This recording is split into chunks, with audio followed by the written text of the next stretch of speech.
10-14 iyul kunlari Amerika Qo'shma Shtatlarida o'tkazilgan xalqaro olimpiadada O'zbekiston sharafini himoya qilgan iqtidorli o'quvchilar yurtimizga yorqin natijalar bilan qaytib kelishdi. Ularni kutib olish jarayonida ishtirok etgan muxbirimiz tafsilotlar bilan batafsil so'z yuritadi. Mazkur xalqaro olimpiada 2 bosqich, saralash va global final bosqichlarida tashkil etildi. Saralash bosqichida dunyoning 35 dan ortiq davlatidan 10 mingdan ziyod o'quvchi ishtirok etdi.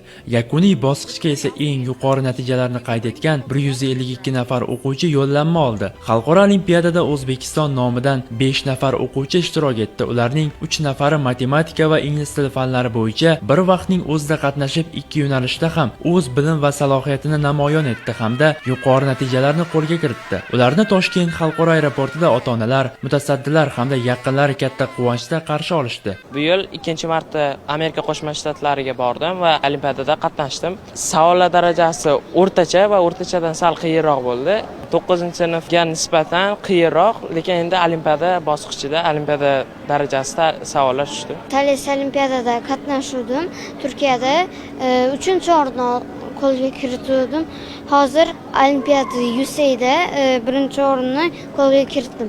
Ma'lumot uchun musobaqada O'zbekiston jamoasi matematika va ingliz tili fanlari bo'yicha jami 7 ta medalni qo'lga kiritdi. Shundan 3 ta oltin, 3 ta kumush va 1 ta bronza medal mamlakatimiz hisobiga yozildi. Saidjon Abduqodirov, Shohruh Toshnazarov, Yoshlar.